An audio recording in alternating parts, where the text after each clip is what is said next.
Well,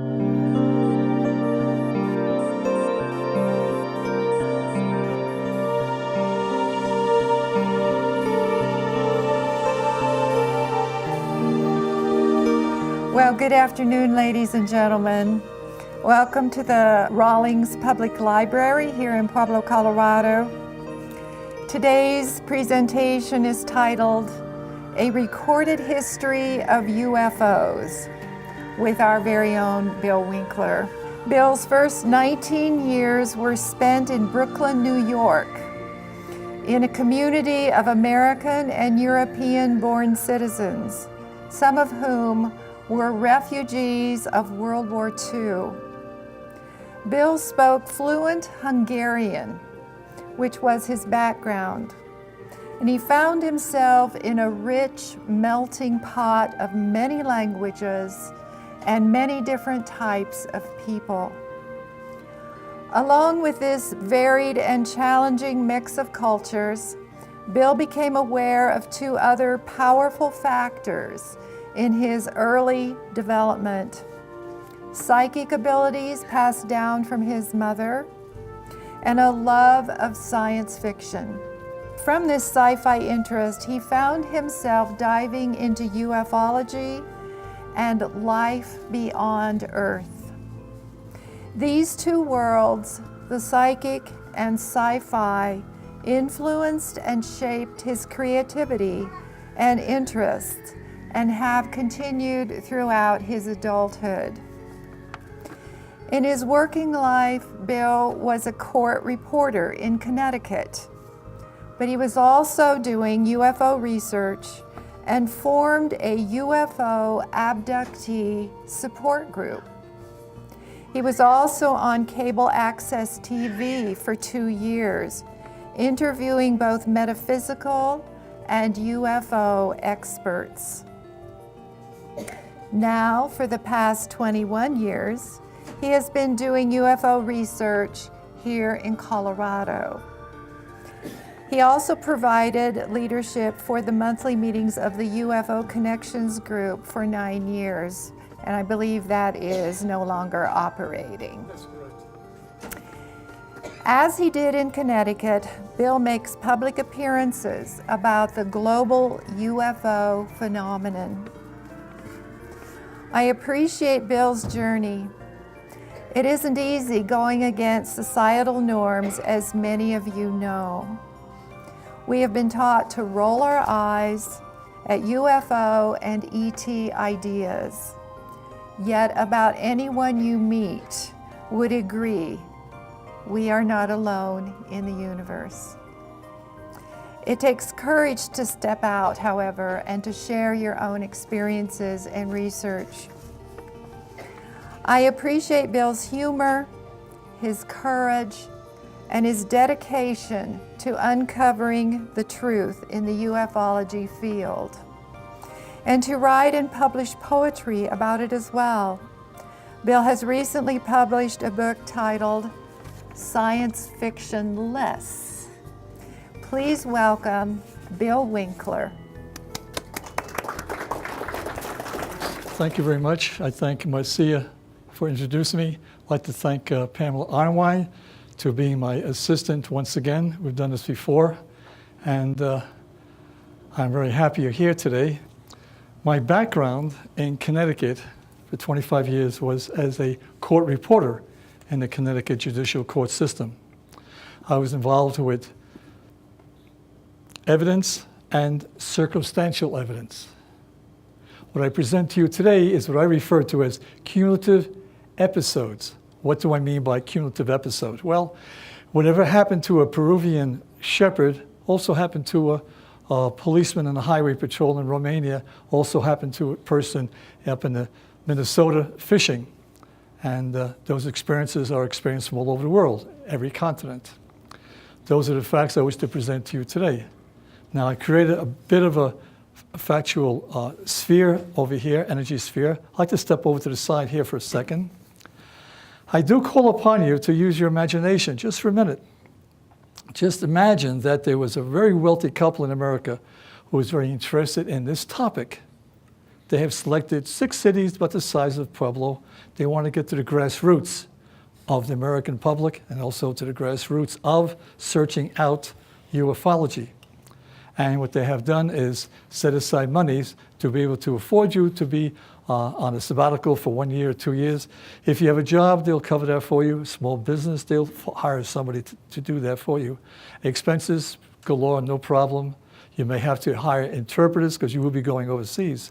And they want books written about the many, many categories of the field of ufology. They have one strict stipulation, and that is when you write a book, if you volunteer, we're paying for you, you will write about one specific category. Now, some of the volumes will be thick, and some of the volumes will be thin because there isn't that much information. So now I go back into the world of reality. Ta-da, here we go.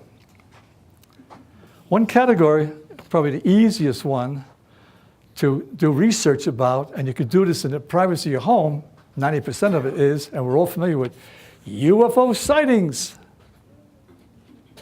Whether you believe it or not, but it's there, it's on all the continents, and you can do your research there, get all the information you want.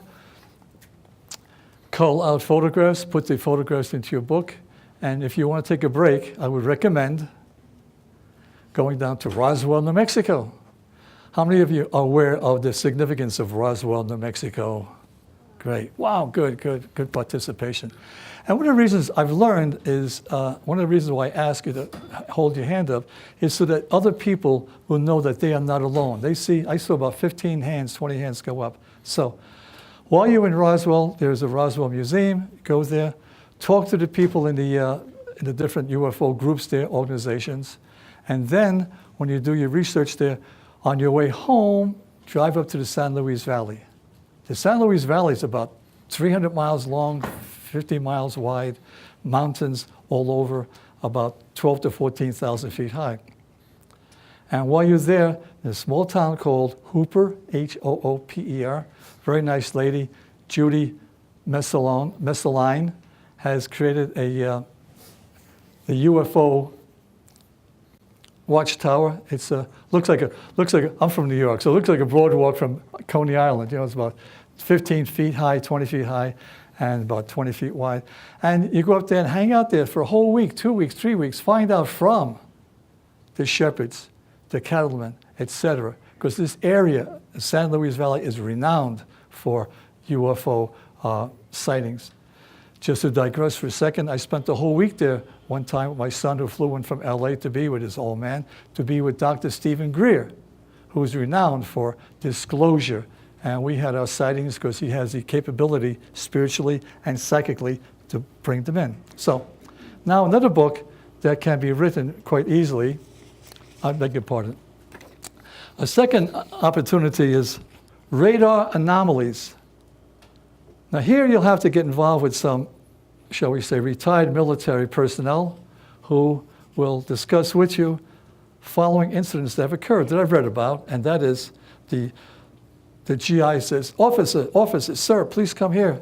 There's a bogey coming in about 3,000 miles an hour. What? He comes over, and there's a fleet of 3 or 4 planes, a squadron, and there's other blip on the radars coming in incredibly fast, stops on a dime, which is quite significant if you are in a UFO research field. Those machines in the sky can stop on a dime and take off again. They've seen many times on the radar, so these radar anomalies, the craft, a blip coming in, stopping, and going along with the squadron. Sometimes they take off really quickly. One of the amazing things they can do, they're capable of doing, is coming in and at a 90-degree angle, go back the other way again in a split second. So you can do research. This is a book that would not be too thick, but it'll give you an opportunity to present to the public as to what you learned. Now, one of the themes, and I have several themes that come up in my talk, and including my books, and as above, so below. UFOs! How about USOs? Anybody know what a USO is?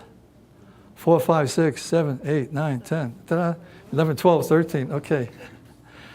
Underwater submersible objects. Again, just as the the GI calling over an officer, a seaman calls over an officer and says, "Sir, there's a bogey coming in at 300 knots an hour. A nuclear sub can go 40, 50 knots that I know of, perhaps faster, who knows. But 300, 400 knots an hour coming up and then going alongside of the submarine. And then takes off and goes its own way. So you will have to go to naval shipyards. You'll have to talk to retired naval personnel, hire them, and even a detective to help you get onto some of the naval bases. But here, as above, so below, is a theme you'll hear a couple more times of the real reality of this global phenomenon. Now, how many of you know that Christopher Columbus was an admiral? An admiral. Admiral Columbus. Ta-da! Admiral Columbus in Spain for months was bargaining, begging Queen Isabel to please grant him the opportunity to find a western passageway to the Indies, to China. And finally she relented and gave him the monies to have a ship and a complimentary crew. And he left in 1492. So sightings go back quite often into history. Now here we have Christopher Columbus sailing across the ocean blue. Remember that phrase? He sailed across the ocean blue. 2 months went by more or less, and the men began to notice, the seamen began to notice, including Admiral Columbus, that there was foliage along the waterways, some tree branches, tree trunks. They knew they were coming closer to land. As a consequence, they were on, as we say nowadays, high alert. Now comes October 11, 1492. And if that is of any significance to you, you know what that means. It was about midnight, more or less, when the admiral was on top deck with other seamen, and all of a sudden they noticed an underwater submersible object coming alongside of them, just moving along at the big 6 or 7 knots an hour that the sail ship could do. And as a consequence, Admiral Columbus summoned one of the seamen and said, "I want you to go down below deck and I want you to summon up," not a sailor, not an officer, but, and I quote this now, the reason why I can quote this now is because it came from Admiral Columbus's ship log. And by nautical law, you must have a ship log, a captain's log, admiral's log, to indicate where you were, what happened, etc. So the seaman goes down and brings up quotation marks, Senor Pedro Gutierrez, a gentleman of the king's court. Queen Isabel is not going to be giving this kind of money to an admiral from a different country, from Italy. This is Spain. He wanted to be able to she wanted to know what was going to be found, what we discovered, are there people there, what was the route, what was the weather forecast out there, etc. As a consequence, Pedro Gutierrez came up and he also saw this particular USO. Let's reverse, as above, so below. Now we have so below.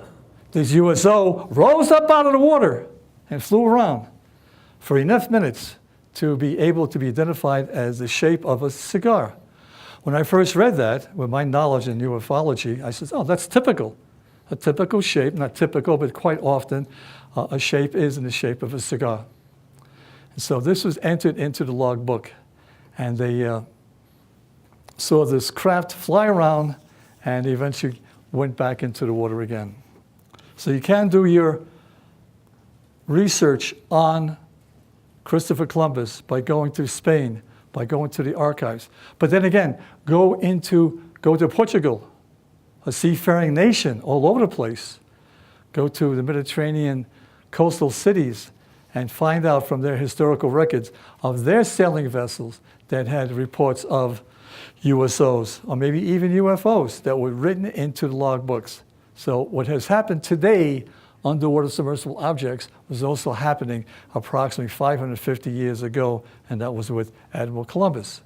So We're all familiar with contrails up in the sky, new category to talk about.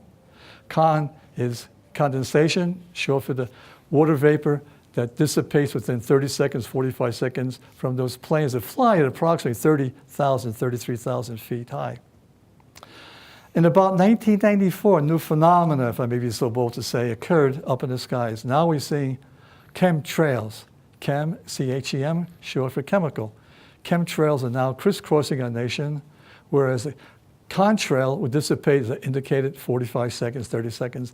The chemtrails come out and they spread and they cover the skies, giving a haze. The suggestion here is that you can write a book, a rather thin one. I'm sure it'll be published however thin it is, because you're going to be talking about UFOs following in the wake of the chemtrails being spewed out from the back of the plane at 30,000 feet. I've seen this myself on YouTube. I've seen photographs, but I've seen 3 or 4 videos where there was a plane, high-flying plane, someone happened to have a camera on them, and they're able to videotape a UFO flying through the sky right behind the plane up there. What did it look like? Well, the telltale circular this shape with a little bump on the top. I don't know how else to describe that, but it's a little bump on the top. And this is a book that you can also write and do your research. You'll have to hire some, again, former military and hit the Navy shipyards, etc., to find out what is occurring with those UFOs. Why are the UFOs so interested in chemtrails? We should be, shouldn't we?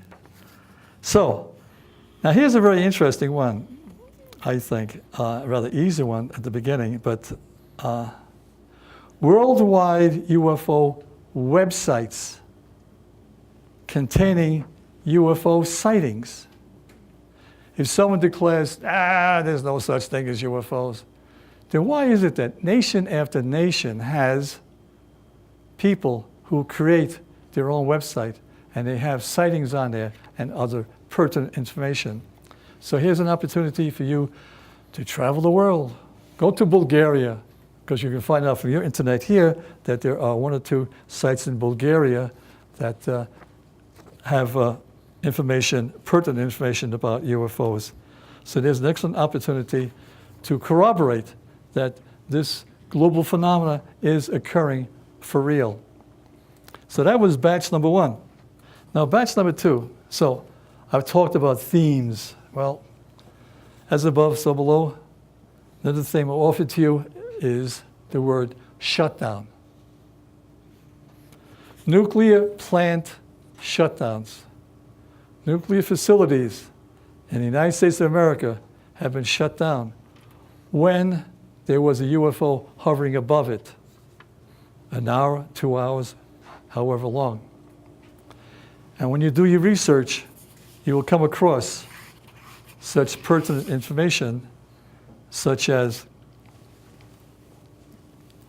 back in the 1980s, Brownville, Nebraska, a plant was shut down for several hours. Pickering nuclear plant in Lake Ontario. Way back in the 1950s, in the halls of Congress, was a hearing about these shutdown of nuclear plants. And at that time, in that era, there was a representative, a Mr. Bartlett, B-A-R-T-L-E-T-T,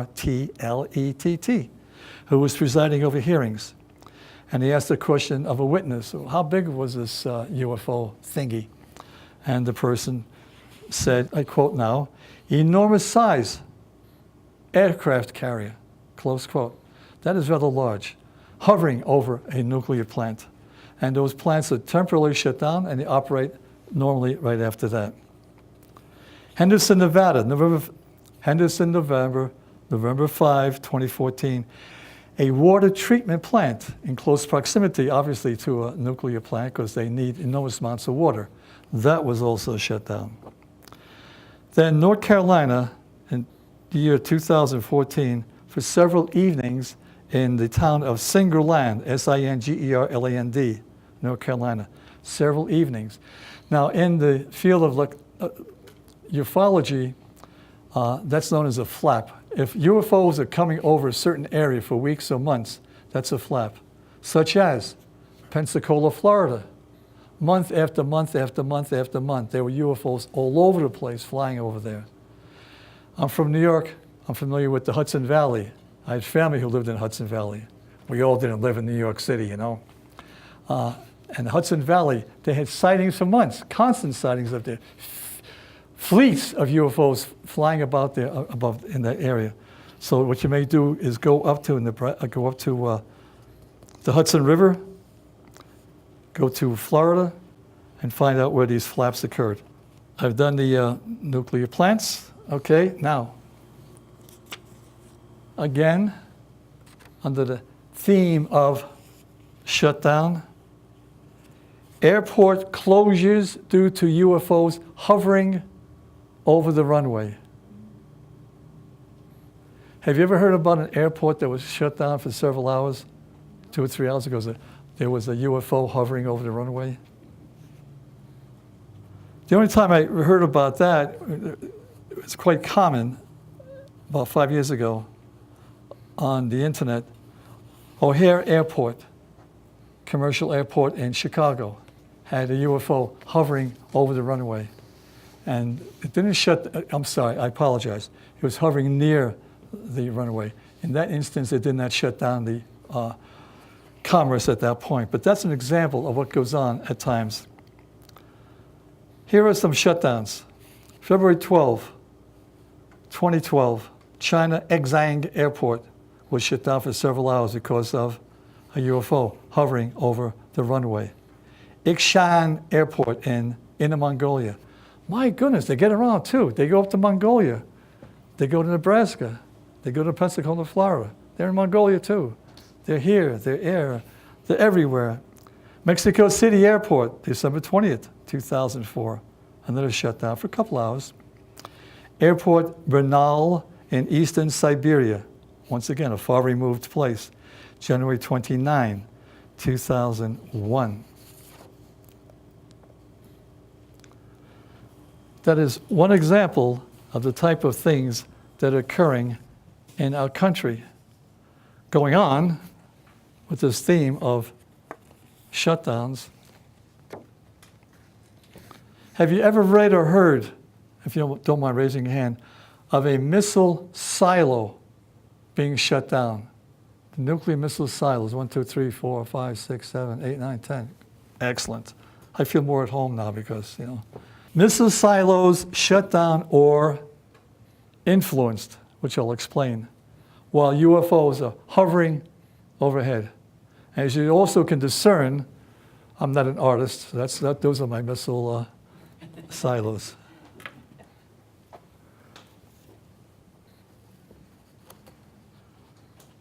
Nuclear missile silos, 18 of them in Maelstrom Air Force Base, 1967.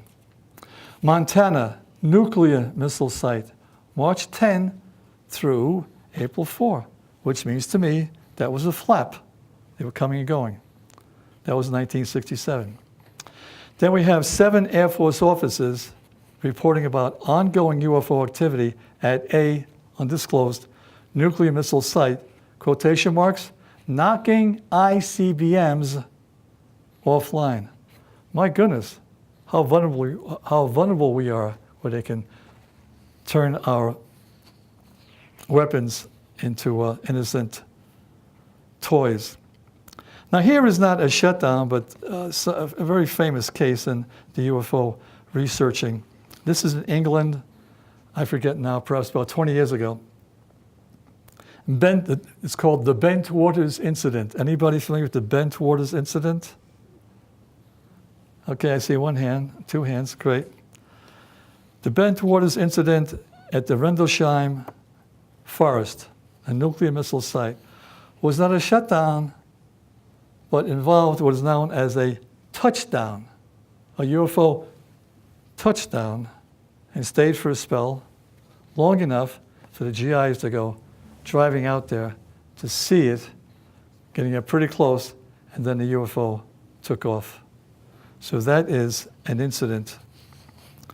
Then we have Minot, North Dakota. A UFO landed off the base. A search team went after it to see what was out there, what had landed. And they were about 10 miles away from the landing site when all of a sudden, quotation marks, static radio contact, close quote, which means which meant that they did not have clear conversation across their radio. How often have we read, I was driving along, and all of a sudden, a UFO came. I'm out in the Midwest, and all of a sudden, my car went dead, or my radio went off, or my lights went off. So there's electrical influence in that particular example. Again, another example of a shutdown. They shut the car down. This happens quite often. As the team approached, the UFO flew away. Warren Air Force Base, Cheyenne, Wyoming, which is right up the road a piece, folks, has had a series of incidents since 1965. About 5 or 6 years ago, which created quite a fuss on the internet among all the UFO sites. Approximately, and this is not a shutdown, this is what I refer to as influenced, approximately 50 silos lost radio contact with each other. So now we have 50 commanders underground that can't contact each other. One of the unique aspects in ufology of being able to cross-reference who saw what and how was the fact that they're down below ground and their instruments have gone offline. Now they're getting a phone call from upstairs, from topside, from the sentries up there, indicating, sir, there's a UFO up here. So report that there is a UFO. So down there, they now know that there's a UFO, and they can assume through casual supposition that the UFO had the audacity to influence their communication system. How about shutting down Mother Nature? Volcanoes, quite powerful, quite strong, quite expressive, and belching out smoke and lava coming down. You can write a book about this. It's going to be kind of difficult, but to give you a quick start, go to Mexico. Go to about 125 miles north of Mexico City to a town called Popocatépetl. Popocatépetl has had a volcano that's been rumbling and grumbling for decades. What has happened is that the people out there in that town out there notice there's a particular pattern. When the volcano out there starts rumbling and belching smoke, etc., comes a UFO. They aren't that noisy, obviously, but one comes over and hovers over the volcano. After an hour or two, maybe a half hour, the volcano's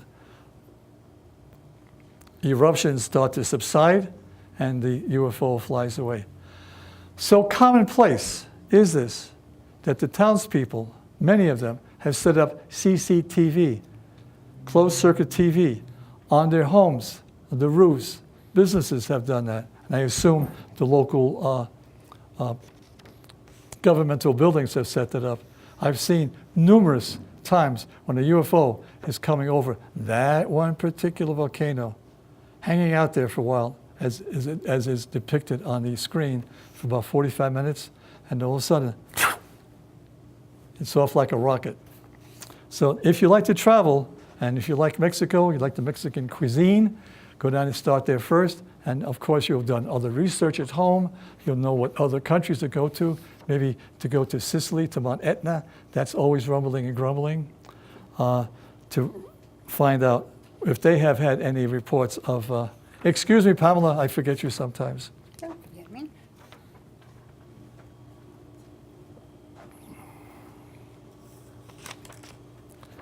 This one is kind of close to home to people here in Colorado, because it started out in about mid-1960s.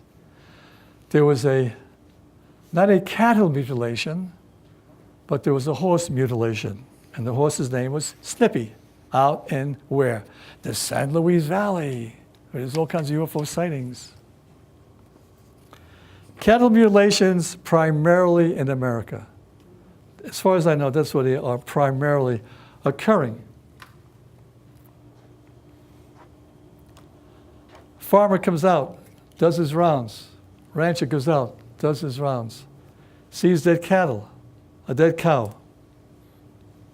As he's walking up to it, he notices something rather bizarre and quite frightening to them when this first occurred, starting perhaps 15, 20 years ago, that this animal is mutilated in the sense that the tongue is taken out, the anus is cut out, the sexual organs are cut out, and the eyes are cut out, and there's also on the side, occasionally on the side, a round incision.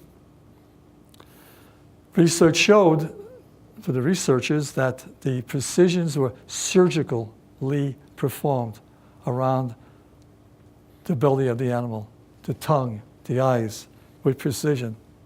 Further investigation showed that no, it wasn't with surgical precision, it was with laser precision. That's how precise it was. And the second thing that startles the rancher or the farmer is that there is no blood existing. The animal's dead, no blood on the ground, the leaves, it's just lying there. Now sometimes a farmer or rancher comes upon a dead carcass that's been there for 5 days or 7 days, and he knows full well what an animal should look like after it had been lying on the ground. It should be torn up by the predators. These animals are not torn up and eaten by the predators. They are intact, as it was when it was walking and just fell down. Research also showed that some of the farmers and ranchers, when questioned by investigators, would indicate, well, you know what?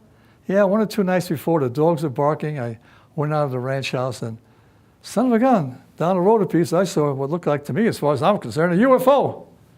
Well, 2 days later, what happens is he finds one of his cattle dead. To me, this is fascinating because this really shows you astute detective work.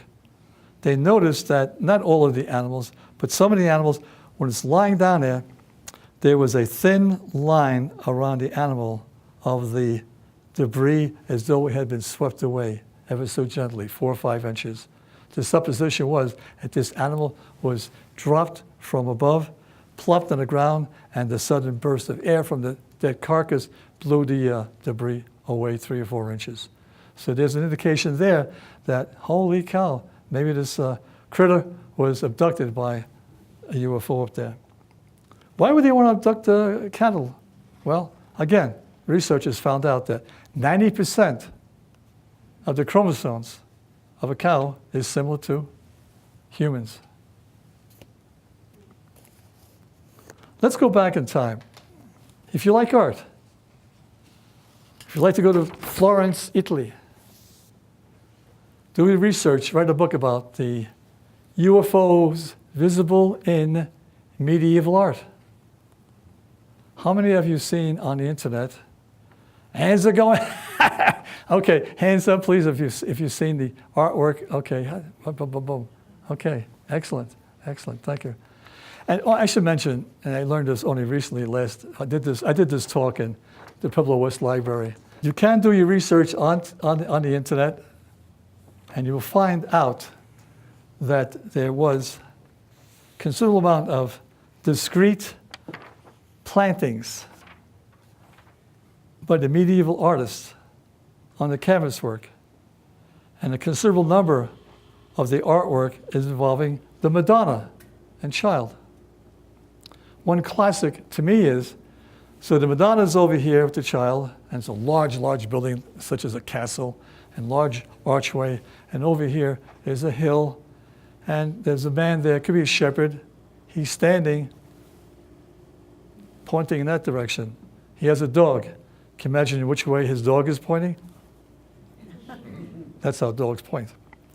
I don't dare put my arm up because I get slapped by dog lovers. And above there is a dot. But with today's technology and magnification, they just simply blow it up, and lo and behold, and I have seen the blown up portion, and it is a small capsule, spaceship, if you will, and the side of it is open, and there is a human being, if not a humanoid, sitting in there. This is a religious text on canvas. And here's a man being depicted seeing it, and the dog looking the same direction. If you were to write this book, go to Florence, Italy, and of course other places, and do your investigation.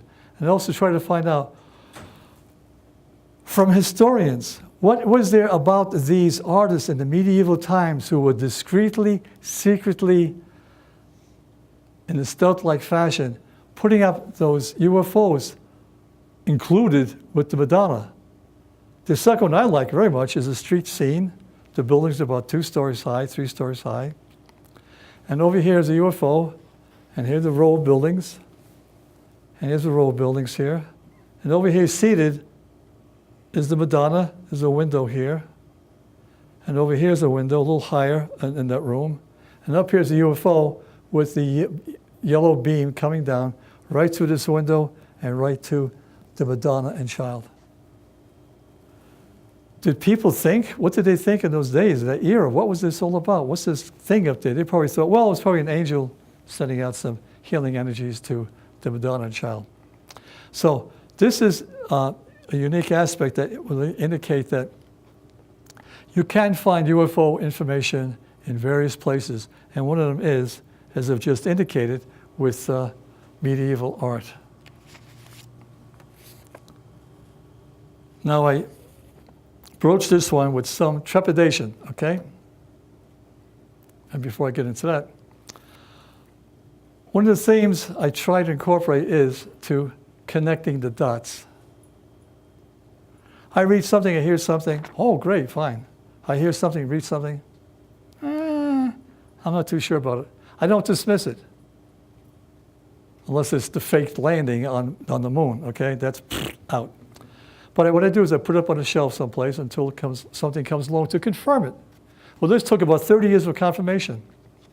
A rather innocuous confirmation, because 30 years ago, I read an article that really influenced me. I'm from New York, and I was kind of in the business world there, et cetera, in that high finance world of Manhattan.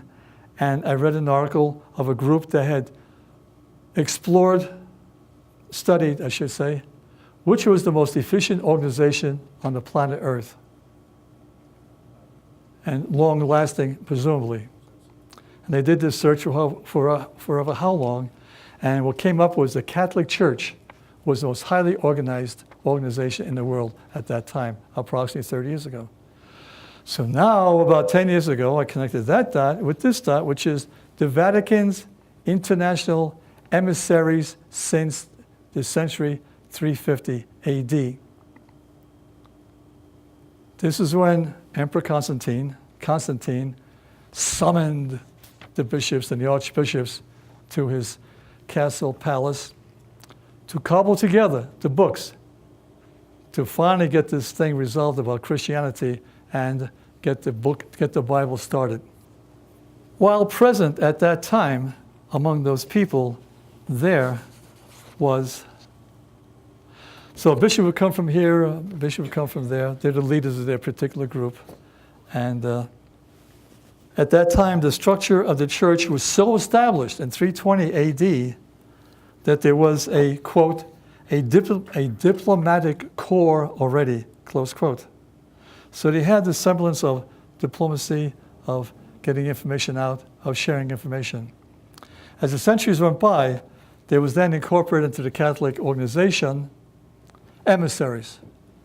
An emissary from this nation, let's say Bulgaria, an emissary from Argentina, once every 10 years would go to the Vatican, would go to Rome, and they would report what is going on in their country.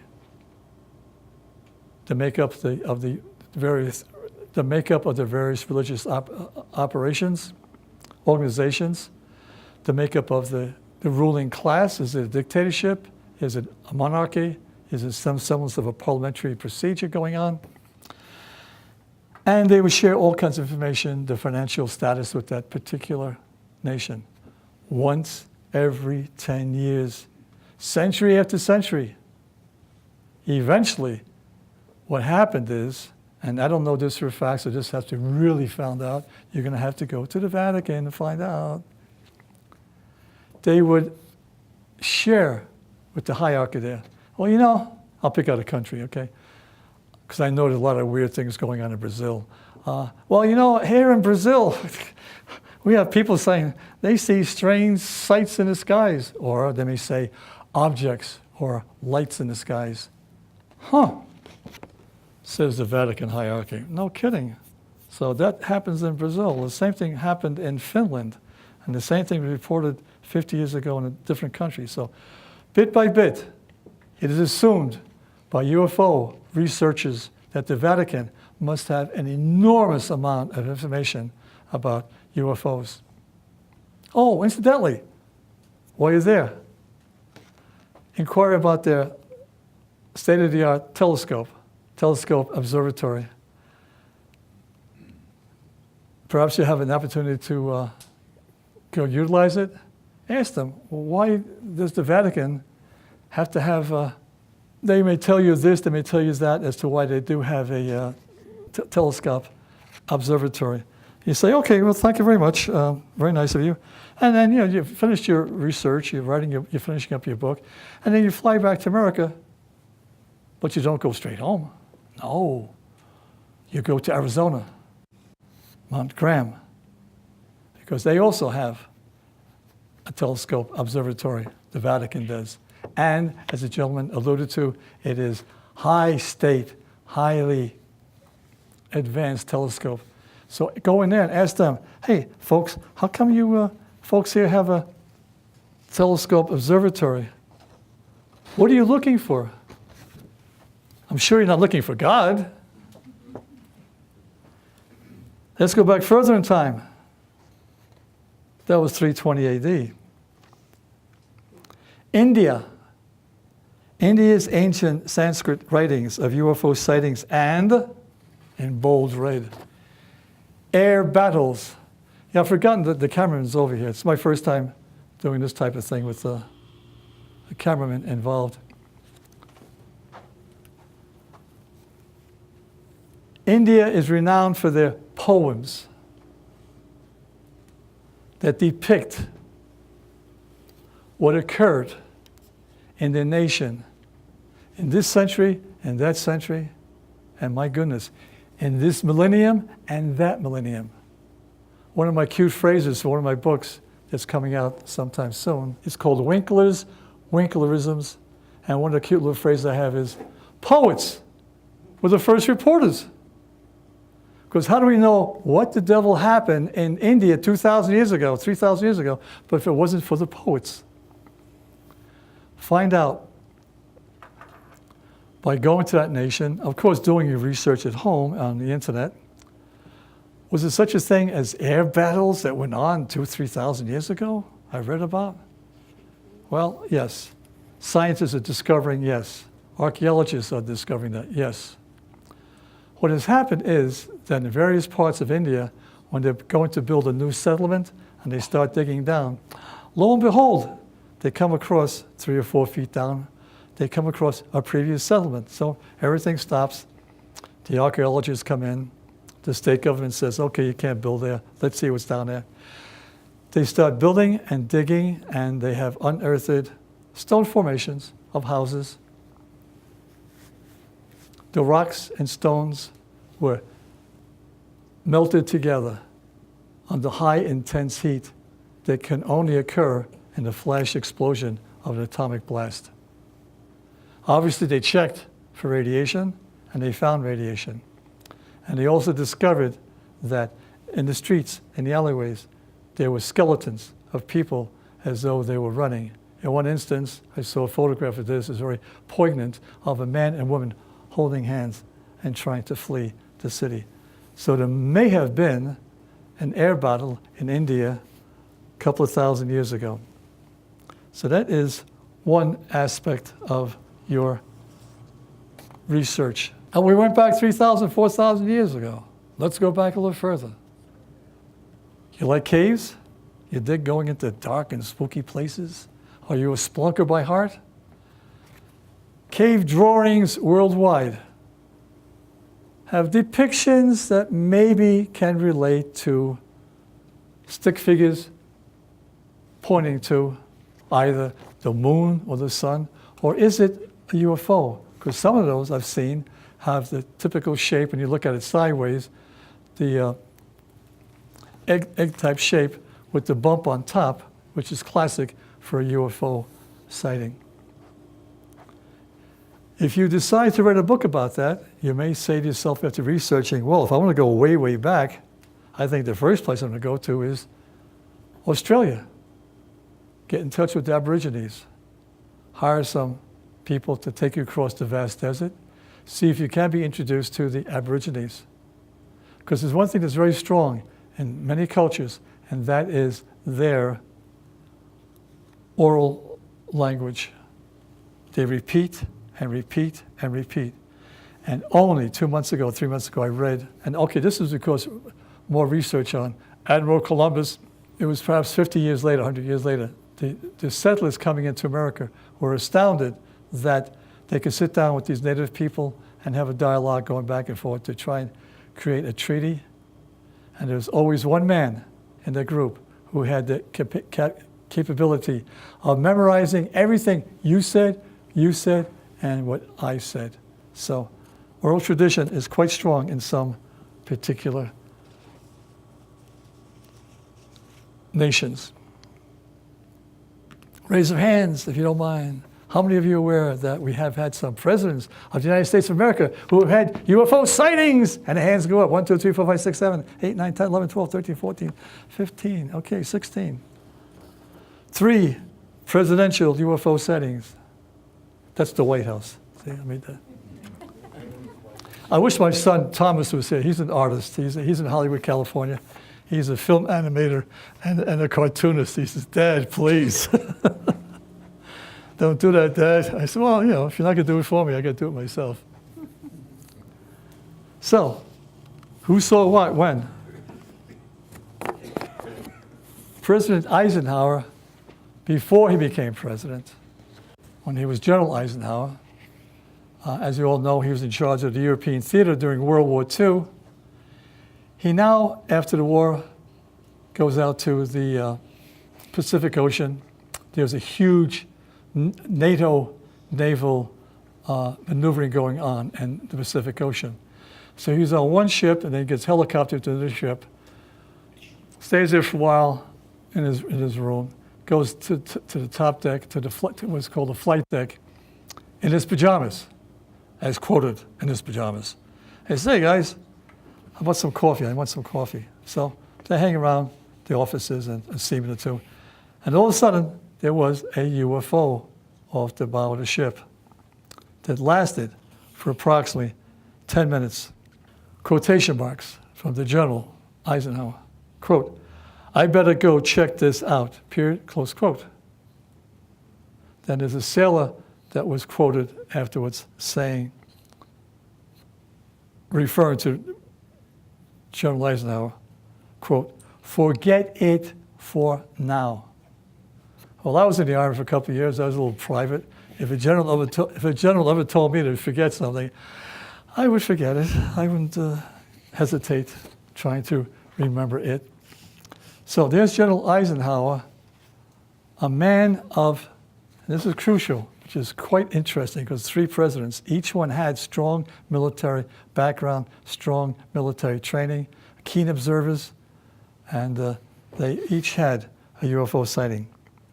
Then we have President Reagan before he became president in World War II in the Army Air Force, as it was known in those days, Army Air Force. He was assigned to intelligence, which again means observing, cataloging, remembering.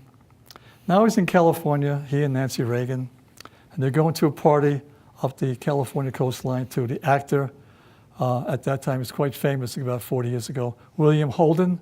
He was going to William Holden's home. They were an hour late.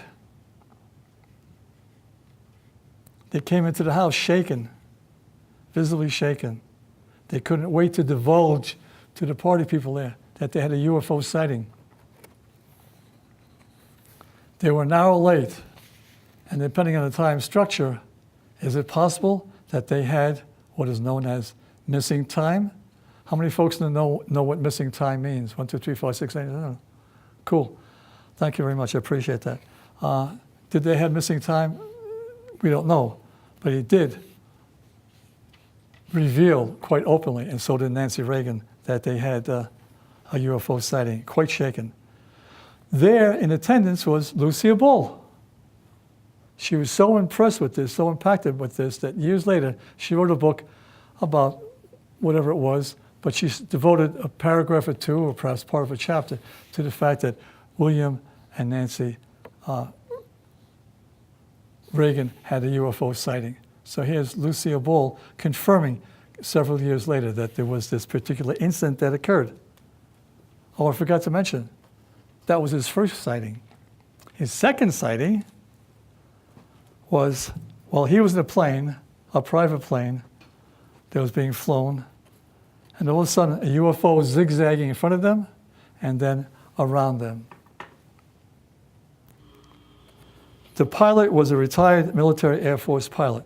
Again, a man trained in observation and remembering details. And what does Governor Reagan say? Hey, what do you say? Let's go chase that thing. And the officer says, sure, why not? So he chased after a UFO that's been zigzagging around. I mean, planes don't zigzag, you know, maybe helicopters do if they fly it high. And they chased it, and after a while it just flew away. Goodbye. Please understand that on the plane is Reagan's security force. You've got men like the Secret Service who are also highly trained and sensible and grounded and realistic. And they saw this also. Now we come to President Jimmy Carter, 1969. He had a sighting. He was a commander of a nuclear submarine. Another man with military background and superb training. He did something remarkable. He submitted his UFO report, as he said, as I read, he said, you know, I sat on this for years and it kind of preyed on me. I said, I've got to do something with this. So he submitted to a group at that time that existed. It was called International UFO Bureau.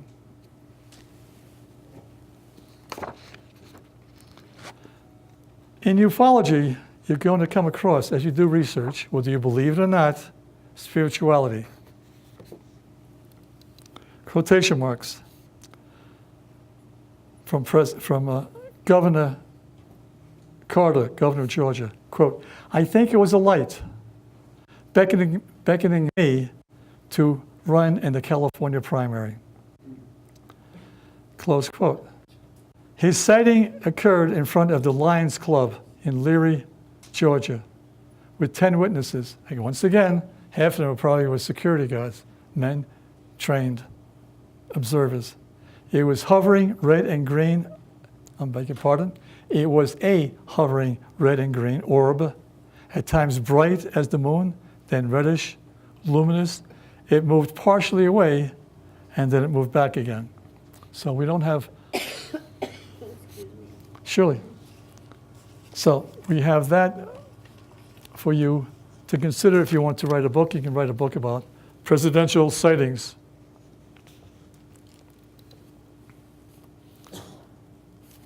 Farmers and ranchers will report or see a craft land on their land. They go out the next day and they find a scorched circle about 30 feet across. The grass is scorched, everything's dead, and there are 3, this is known as trace evidence of UFO landings. Trace. So what happens is the UFO examiners go out there and they look at this. They take measurements of they're called pod marks, okay? They're anywhere from 3, 4, 5 inches deep, depending on the composition of the soil. They have tensile strength instruments, and they can detect, my goodness, the type of soil we have here, and how this is compressed so evenly down, this structure must have weighed 3 tons, 4 tons, 5 tons. pick up soil samples, put it in a Petri dish, add some water to it, and the water will not absorb the soil from inside that scorched circle. Go outside of it, take some more soil, put it in another Petri dish, add water to it, and the soil absorbs it. So in writing a book, you will want to find out if there are any UFO sightings beforehand that were seen by the ranchers, etc. And sometimes neighbors who live in close proximity to farmland, ranch land, will see that, and they'll go out the next day and they come across the same thing. Some had, for one reason or the other, the frame of mind to go out there month after month to keep looking at it. Nothing grew. Everything is scorched. Everything is black. Everything is perfectly round. Winter comes. Snow falls everywhere. You can spot that circle from a mile away because it's still black. Snow will not accumulate on that circle. I should have mentioned that they tested the area and it is radioactive. So that's known as trace landings. You can do that here. Crop circles. I can talk personally a little bit about that because my dear wife Fran and I went to Great Britain, now known as the UK, about 8 or 10 years ago, to go tramping through the crop circles. Many of the crop circles are made by people goofing around. Some crop circles are authentic. How can you tell they're authentic? Well, if they go tramping around at night, the stalks are bent over in such a fashion that they're at a severe angle and they're broken, they're crushed. And they kind of die afterwards before they get harvested by the tractors. The authentic crop circles, those plants that have that circle, those plants that look healthier, appear to be more vibrant. Researchers have taken the seeds, planted them the following season wherever, in their backyard or someplace, together with other seeds taken outside of the circle. And the ones from inside the circle grow bigger and faster and are more bountiful in their fruit, in their barley, in their hay. Go to Great Britain. Inquire among the UFO researchers there. How come you have a whole planet Earth here? And most of the crop circles occur not necessarily in England, but definitely in the southern part of England, in close proximity to Stonehenge. Is there any correlation? So in your research, you can do that, find out. And while you're there, going through the crop circles, you'll come across a place, a pub, if you will, called The Barge. It's a barge that's right, it's a building right by the waterways, a very narrow river. And Fran and I went there and spent a couple hours in that barge with the group that we were with. We were on a small, select group of about 8 people. And, you know, it's nice to be with like-minded people. Football players like to be together and talk their own talk. Ballet lovers together, you know. Well, here are UFO lovers talking, but here the unique experience was they're talking different languages.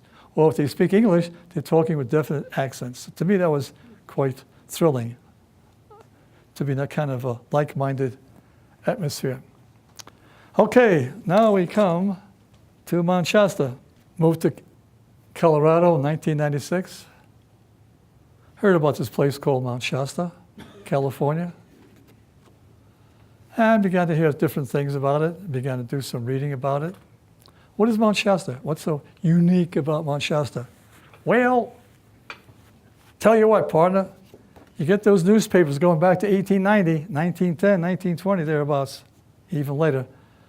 They had reports in the newspapers about strange things in the sky, strange objects in the sky, strange lights in the sky.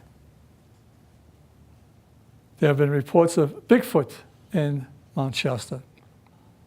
I'm going to go a step further. I'm sure some of your people are involved in the metaphysical community. If you want to raise your hand, you know, please feel free to do so, because I am. You know. Are you aware of the lost continent of Atlantis? 2 hands. Okay, he's really enthused, the man back there. Good, good, good. Must be a reincarnation from Atlantis. See, he's shaking his head up and down. Oh, that's Atlantis. That was only a mere, that I know of, 8,000 years ago, 12,000 years ago. Now let's go to the Pacific, to the continent of Mu, M-U, Lemuria. Again, two hands, cool. Anybody aware of, whether you believe or not, aware of Lemuria? 1, 2, 3, 4. Okay. Lemuria sank long time ago, million years ago. The inhabitants knew about that kind of in advance, so a bunch of them left, and they went across the waterways to an area that we now refer to as the American West Coast, California. And they ostensibly went to Mount Shasta. I say ostensibly because I have no evidence. However, you can find different bits of evidence here and there. And they built a huge city underneath the mountain in Mount Shasta. I went to Mount Shasta because I was so eager to be there with my dear wife Fran and my good friend Pamela Arwine, and also my mentor helping me through life. And we went and traveled there together. There was an experience that occurred up there that we four experienced. All right, Bill asked me to talk about an experience that we had in Mount Shasta. 4 of us went, Fran and Bill and myself and another woman, Janice Smith. And I've been to Mount Shasta a gazillion times, at least a dozen times. And one of the things that I love are the magnetic vortexes that are everywhere. Because you can feel them. Your healing work and spiritual work is all intensified. And I believe that's one of the reasons the Lemurians and the UFOs are all attracted to Mount Shasta. It has the lenticular clouds over the mountains that look like UFOs, and you think, oh no, that's just a cloud, and all of a sudden the cloud goes zoops. And you go, okay, there's more to it. So Bill wanted me to share an experience that we had up on Ski Bowl, which is just about 9,000 feet high, and we'd driven up and we're wandering around, and Ski Bowl has, let's just say it has really good energy. And it's one of my favorite places on Mount Shasta. And we're wandering around, just taking it in. And it was evening. And Janice and I got really cold. And so we decided to get into the car, turn it on just for a few minutes and warm up. Now the back of the car, imagine the back of the car being up to the glass here. And then the cliff going 9,000 feet down was about where that wall started. So fairly close. So we're in the car warming up, and all of a sudden the car starts moving backwards. And Janice was behind the wheel. I said, Janice, hit the brakes, we're moving. And she's hitting the brakes, and she said, I am hitting the brakes, nothing's happening. And we're moving, and we're moving, and we're pretty close to the cliff. And I said, we're gonna have to jump out of the car. I said, Janice, jump out. And in my mind, I'm going, oh man, this is gonna hurt. So I open my door, and I'm thinking, okay, tuck and roll, tuck and roll. And I'm opening my door, and I'm getting ready to go, and she's doing the same thing on the other side of the car. And I look down at the ground, and we're standing still. There's no movement. It was all the vortex magnetically pulling our energy back so that we had the sensation of the car moving. I don't know if this story has a conclusion other than the vortexes are really, really cool, and I can see why the UFOs and the Lemurians and the ascended beings hang out there. So that's an example of the many things that go on in Mount Shasta.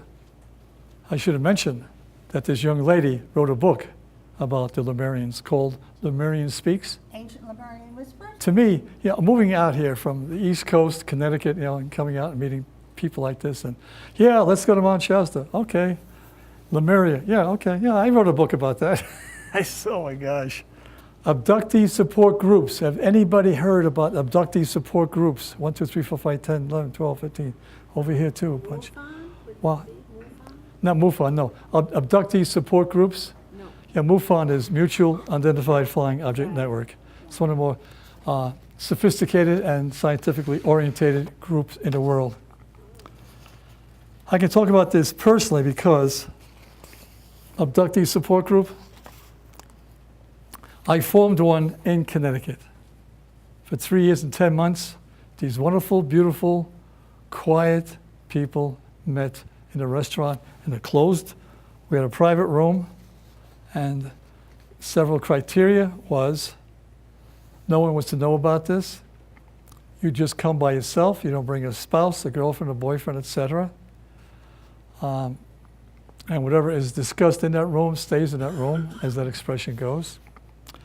And they had one criteria. Each person who would talk to you on the phone would say, I'll tell you what, Mr. Winkler, I'll come, but I don't want any publicity. I don't want my name to be in the newspapers.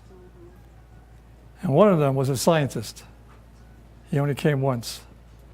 As in all groups, people come and go. Most of the people were females, because females and women are open to discussing and sharing. Guys are kind of more stoic and reticent. They would come for 2 or 3 meetings, maybe 4, and would not come back again. So you can write a book about abductee support groups. Find out about that. Find out how many nations have abductee support groups. And I'm condensing it now because I have to get to the punchline pretty soon. About information I received about 5 weeks ago.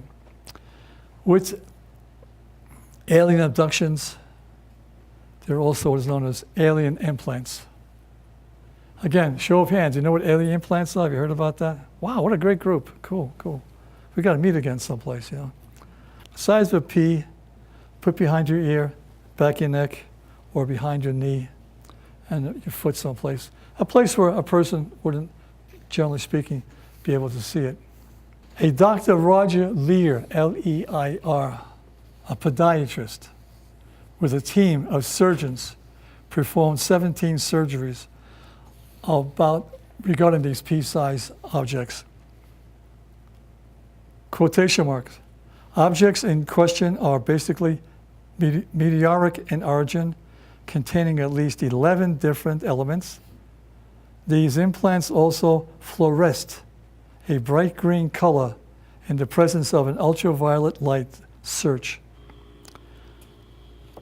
Now, for those of you in the metaphysical community, this is kind of disturbing. After removal of the alien implant, some subjects experienced psychic decrease. So that to me is kind of scary. Quotation marks. These objects have been scientifically investigated by some of the most prestigious laboratories in the world. A form of nanotechnology, some of the tests show isotopic ratios not of this world. Then at University of Texas, quotation marks, they became invisible to X-rays after a first pass in an X-ray diffraction device. I have more information to give you. I just found out only about 5 weeks ago. If we were to have met 7, 8 weeks ago, I would not be able to share this with you because I didn't know about it at that time. So anyhow, this would be a good search, shall we say, for a couple. Go and explore with the indigenous people of the world, their oral language, what they know, etc. Many peoples, many cultures, etc. Then if you do search, I should have mentioned before, this is what is known as a senior citizen's cheat sheet. Sometimes they're colorful, sometimes they're not. Indigenous people of the planet Earth? Well, how about the indigenous extraterrestrials cosmic-wide? We have the Nordic aliens, the Andromedans, the Greys, also known as the Zeta Reptilians. The reptilians. They're scary. The tall whites, the Argotharians, were pretty nice. Another nasty bunch, the Anunnaki, very, very influential in our lives. The Arcturians, not a bad bunch. The Dracos, D-R-A-C-O-S, the Dracos. And, of course, our very own human E.T. hybrids. Ta-da! So, 5 weeks ago, that I and countless other UFO researchers have been quite cognizant of for a good 20 years, 25 years. And this has come out to the public now.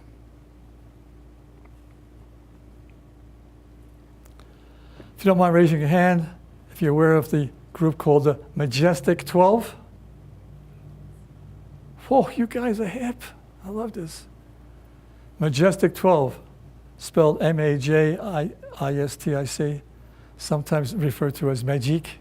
We got information from a like-minded person, my dear wife and I. We sat down to watch it on the internet. History Channel, Ancient Aliens, Season 12, Episode 9, titled The Majestic 12. A woman on there is being interviewed, and if you know Linda Moulton Howe, H-O-W-E, you want to raise your hand? Yeah, she was, I know her for the last 30 years. She was prominent at that time about following through with her investigation about cattle mutilations. She is being interviewed on the History Channel by the gentleman. He's Greek. His name is George. He's got this wild haircut, hairstyle. George Papadopoulos, okay. Yeah. And he is questioning her.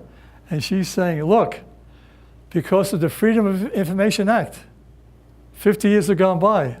We now have access to information. Now I can talk to you, George, and the world, as I can talk to you and share with you folks that Majestic 12 is out there. What is Majestic 12? It's a secretive group that was formed by the president at that time, Harry S. Truman. 3 or 4 months or 5 months after the Roswell crash.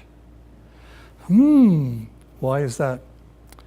The purpose of the Majestic 12 was to keep secret from the Russians, from China, from the world, about the fact that a craft that did crash from outer space, and there were bodies found, because you have to keep that secret to find out how this thing works, number one. Number two, that's number two. Number one, keep the secret. Number two, we don't want to upset the organized religions here in America at that time. Number three, we don't want to upset, God bless, Wall Street, okay? So it was good reason for it to be hidden from the public.